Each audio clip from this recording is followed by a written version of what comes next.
साला आंनाव जाबाय नामालै कर'ना भाइरासालाय। खुलुमबाय नोंथांमोनखौ आं चेनेलाव बयखौ बर'आव आंनि गोसो गोरबोनिफ्राय दिनै जों जोंनि बर'फोरनि गेजेराव बुथारलायनाय जानाय आरो लोगोसे कर'ना भाइरासनि माखासे खोथा सावरायगोन। बिश्वनाथ जिल्लानि सिङाव थानाय एबा बिश्वनाथ डिस्ट्रिक्टनि सिङाव थानाय सेलायखाथि हालामनि गिलाबारि गामिनि बिस्तु दैमारिखौ माखासे दुथांफोरा बुथारसे बुथारनानै गोरनायाव गावनिनो आर'नाइजों आलायनानै गालाङो। बे बिस्तु दैमारिया न'खराव दावराव दावसि जानायलाय 25 दिन न'निफ्राय ओंखारलांदोंमोन। नाथाय बे न'निफ्राय ओंखारलांनाय समावनो माखासे दुथांफोरा बे बिस्तु दैमारिखौ बुथारसे बुथारनानै गावनि गोरनायाव लाग्रा आर'नाइजोंनो फासि होनानै गालांनानै दोनदों। आसरित। दा बे बिस्तु दैमारिया जोंनि बे बुहुमाव गैलिया। बे जाथाया बिश्वनाथ डिस्ट्रिक्टआव जादों। आसरित। जोंनि बर'फोरा खालि गावजों गाव बुथारलायनाय, गावजों गाव दानस'लायनाय। दाखालि बावैसो चिरां डिस्ट्रिक्टआव गावनि असे बिसिखौ बुथारबाय आरो मैयासो बिश्वनाथ डिस्ट्रिक्टआव जालायबाय। आसरित।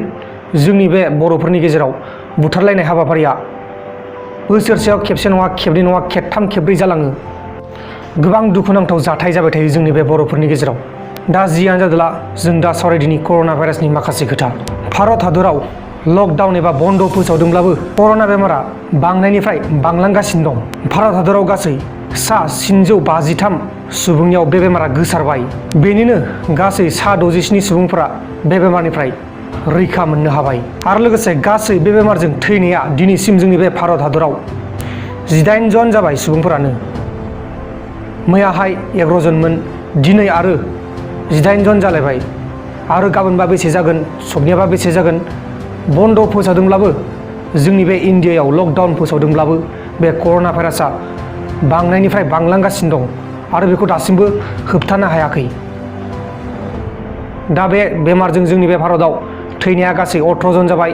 लोगोसे बे बेमारनिफ्राय रैखा मोननो हानाया 67 जन सुबुं जाबाय। लोगोसे बे बेमारखौ लानानै जोंनि बे बुहुमाव थानाय डेभेलप कान्ट्रि UK आरो अस्ट्रेलिया बिसोर मोननै हादोरा 6 दाननि थाखाय लकडाउन होनाय जाबाय एबा 6 मासनि थाखाय बन्द खालामनाय जाबाय।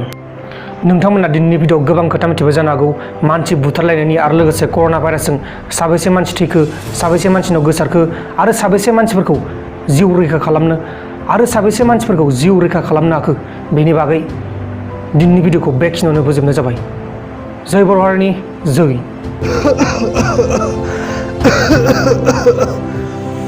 साला आंनाव जाबाय नामालै कर'ना भाइरासालाय। जानो हागोनलै बिदिनो नङा।